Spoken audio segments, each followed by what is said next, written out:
Online class में आपका स्वागत है। फर्स्ट ईयर एएचडीपी के जो छात्र हैं जेनेटिक्स के। देखो बच्चों, आप +2 करके चाहे तो मान लो बायोलॉजी से है, चाहे वो एग्रीकल्चर से है, ठीक है। आपने पढ़ा, आपने मार्क्स अपने अच्छे मार्क्स लेके आप इस एएचडीपी डिप्लोमा प्रोग्राम में आपका सिलेक्शन हुआ या जो ये डिप्लोमा करने की आपने मन में ली। लेकिन देखो, आपका टारगेट स्पष्ट होना चाहिए कि हमें इन 2 साल के जो कोर्स के अंदर है प्रैक्टिकली बहुत कुछ सीखना है। प्लस में क्या है, जो गवर्नमेंट वैकेंसी आएगी वो इन्हीं 2 सालों के जो कोर्स के अंदर ही एग्ज़ाम बन के आता है, प्लस में जीके आता है। तो एक आपको क्या ध्यान रखना है, जो अपना टारगेट है वो निश्चित होना चाहिए, लक्ष्य है, एम्स कि मुझे ये करना है, मुझे LSA की जॉब लगनी है। तो टारगेट जब एक है तो साइड में ध्यान मत रखो, सिर्फ अपना जो यहाँ पे 2 साल का जो कोर्स है इसके अंदर जो सब्जेक्ट है 500, ठीक है, फर्स्ट ईयर के हैं, उसके बाद सेकंड ईयर है। तो फर्स्ट ईयर वाले बच्चों को थोड़ा सा विशेष ध्यान रखने की बात ये है, क्योंकि आप वो एक सब्जेक्ट अलग थे, अब जब आपने नए कोर्स में आपने जब कदम रखा है तो उसमें थोड़ा सा चेंज आ जाता है, ठीक है। तो ये जो अपने जेनेटिक्स विषय है इसमें से 7 से 8% आपके फाइनल कंपटीशन में आएंगे, ठीक है। तो अब आप जब चैप्टर पढ़ रहे हो तो चाहे दिन में 10 मिनट वीडियो देखो, 15 मिनट वीडियो देखो, आप बुक खोल के अपने पास रखो और जो टॉपिक मैं पहले वीडियो देखो उसके बाद में बुक से समझो। रटना बिल्कुल भी नहीं है, कोई चीज़ समझ में नहीं आ रही उसको दोबारा देखो, तिबारा देखो। अगर फिर भी नहीं आ रही है तो जब भी कभी ऑफलाइन क्लासें लगेगी तो उसमें आपने यहाँ पर करेंगे, क्योंकि जेनेटिक्स का मतलब है इसके अंदर जो पशु हैं उनके मतलब पीढ़ी दर पीढ़ी उनमें गुणों के बारे में मेन डिटेल दी है। उसके अलावा बहुत अच्छा जो भी चैप्टर दिए हैं बहुत ही नॉलेज वाले चैप्टर हैं, ठीक है। बच्चों के अचानक समझ में नहीं आते तो कम से कम आपको 2 से 3 बार एक टॉपिक को पढ़ना है, और जब तक क्लियर न हो जाए, एक पेज पढ़ रहे हो मान लो, उसको पहली बार पढ़ा, फिर आपके समझ में कम आया, दोबारा पढ़ा, तीसरी बार पढ़ा, फिर अगले पेज पे जाओ। ऐसे नहीं है कि पहले पढ़ा समझ में नहीं आया अगले पेज पे चले गए, नहीं।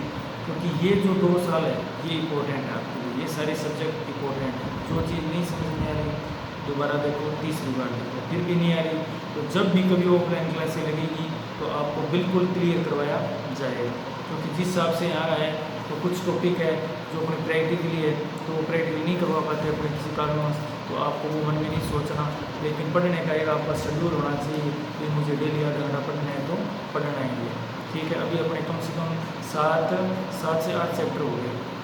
7 से 8 चैप्टर होने का मतलब ये है कि अभी आपको वो 7 और 8 याद होने चाहिए, रनिंग में होने चाहिए वो टर्म आपकी, ठीक है। तो फिर आपको बहुत बड़ा कॉन्फिडेंस आएगा कि मुझे 7 याद है। और मेरी एक खासियत है कि मैं अभी तो आप मेरे सामने नहीं हो, वो तो मेरी याद है कि जो करवा दिया वो याद होना ही चाहिए, चाहे जो मर्जी है। तो वो इस कंडीशन में आपके याद होगा, मैं आपसे सुनूंगा तो वो चीज़ आपकी स्थायी हो जाएगी, ठीक है। और जो स्थायी हो जाती है तो मेमोरी फिट हो जाती है, चाहे वो 2 साल 4 साल बाद उस बुक को उठा लेना आप, और आपको ये बुक है ना ऐसे लगेगी हमारी बहुत बार पढ़ी हुई है, ठीक है।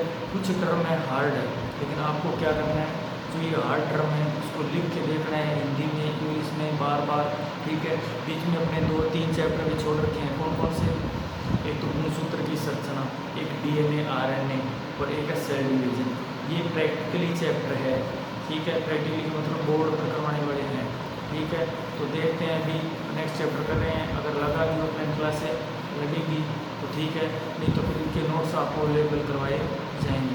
आपको बिल्कुल भी चिंता करने की ज़रूरत नहीं है, जो करवाया जा रहा है उसके ध्यान रखो, उसको याद करो, पढ़ो, समझ में नहीं आ रहा उसको क्या है दोबारा देखो, फिर तिबारा देखो, ठीक है। अगर फिर भी नहीं आ रहा तो कोई बात नहीं है, जब ऑफलाइन क्लास लगेगी। लेकिन बच्चों, अगर इस बेरोज़गारी के टाइम के अंदर हर फील्ड में कंपटीशन है, हर फील्ड में कंपटीशन है, चाहे आप टीचिंग लाइन में जाओ, पुलिस लाइन में जाओ, पटवारी लाइन में जाओ, कहीं भी जाओ, बहुत कंपटीशन है।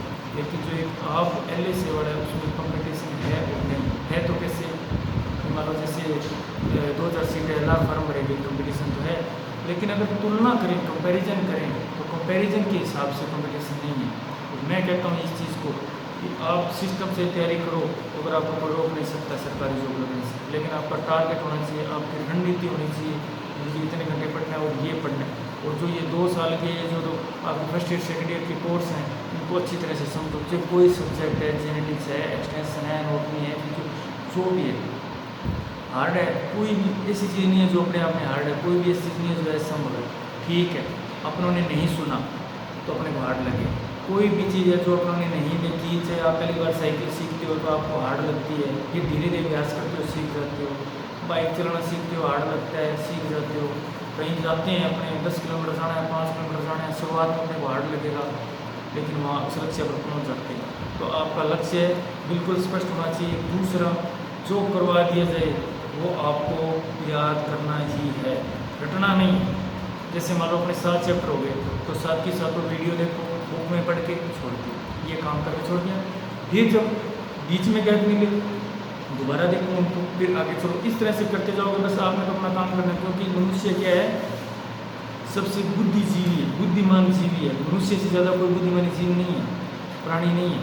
मनुष्य को इतना बड़ा दिमाग दिया है और किसी के पास नहीं है। तो आप जो पढ़ोगे अच्छे दिमाग से वो आपकी मेमोरी में सेव है, और जब कोई प्रश्न पूछेगा आपसे तो वो मेमोरी आपके तो ऐसे लगा मेरे याद नहीं है, लेकिन जो मेमोरी है वो बाहर निकाल के देगी जैसे इसका आंसर ये है। ठीक है, तो बिल्कुल भी आप अभी बच्चे आ रहे हैं कॉलेज में, उनसे पूछा जा रहा है कि क्या समझ में आ रहा है नहीं आ रहा, लेकिन आपको बिल्कुल भी घबराने की जरूरत नहीं है, साथ के साथ पढ़ते रहो, तैयारी करते रहो। तो अपने 7 चैप्टर हो गए, तो अभी देखते हैं उनके क्वेश्चन पेपर भी बना के आपको देने की कोशिश करेंगे। लेकिन दूसरा ये है कि सरल से कठिन की ओर चलना है। आप पहले नॉर्मल चैप्टर पढ़ना है, फिर नॉर्मल चैप्टर पढ़ना है, जब तक कोई चीज़ क्लियर ना हो आगे नहीं बढ़ना।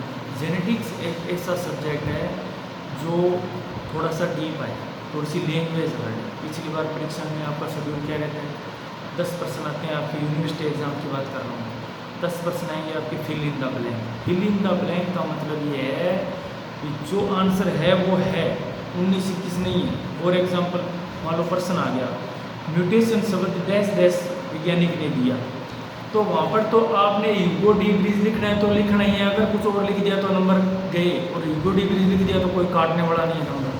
ठीक है, इस तरह से 10% आएंगे। तो आपका स्टिक क्यों, स्टिक आंसर ही होगा। क्यों?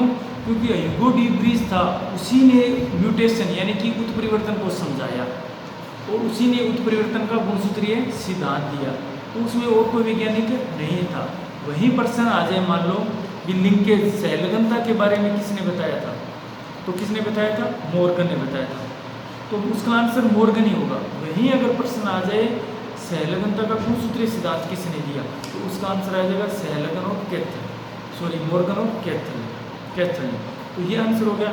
इसी तरह से आपके उसके बाद नंबर आएंगे, 2-2 नंबर के प्रश्न आएंगे, 4-5 प्रश्न आएंगे, तो वहाँ पर आपको डेफिनेशन दी जाएगी। जैसे मान लो उत्परिवर्तन किसे कहते हैं, क्रोमोसोम किसे कहते हैं, होमोलोगस क्रोमोसोम किसे कहते हैं। ठीक है, और भी बहुत सारी छोटी छोटी टर्म है वो बनती जाएगी, तो उसका आपको आंसर 2 या 2.5 लाइन में देना पड़ेगा। तो वो जब आपको सेम अर्थ पता होगा तो उसके बाद आप उसको लिख सकते हो। उसके बाद में आपके बड़े क्वेश्चन आएंगे, बड़े 4 या 5 प्रश्न आते हैं, उनमें से 2 करने होते हैं। ठीक है, तो बड़े क्वेश्चन में क्या है, अभी 5 नंबर के आते हैं, तो उनमें क्या है आपको एक पूरा उसका पॉइंट टू पॉइंट याद है। जैसे मान लो आ गया म्यूटेशन से कहते हैं, इसके प्रकारों के बारे में वर्णन कीजिए, तो रटा काम मारना है। आपको पता है म्यूटेशन ये होता है प्रकार मतलब कायिक उत्परिवर्तन, जननीय उत्परिवर्तन, अगर उत्परिवर्तन, इस तरह से आ गया। ठीक है, तो आपको एक रणनीति बनाकर, एक सिस्टम और शेड्यूल बनाकर पढ़ना है। और मैं ये कहता हूँ कि कहीं किसी तरह की कोई समस्या नहीं है, और अपने बिल्कुल जो भी आपका सब्जेक्ट है जेनेटिक्स पूरी बुक है अंगुलियों पे करवा दें। बस शर्त ये है भी आपको पढ़ना पड़ेगा, साथ के साथ में कुछ सहन भी करना पड़ेगा, कुछ कठिनाइयाँ भी आ सकती है समझने में। क्यों? क्योंकि सरल से कठिन की ओर है, बीच में कोई कठिन आएगा कोई सरल आएगा, लेकिन हिम्मत रखनी है, और कठिन या असंभव कुछ भी नहीं है। ठीक है, थैंक यू। बाकी अपने करेंगे नेक्स्ट।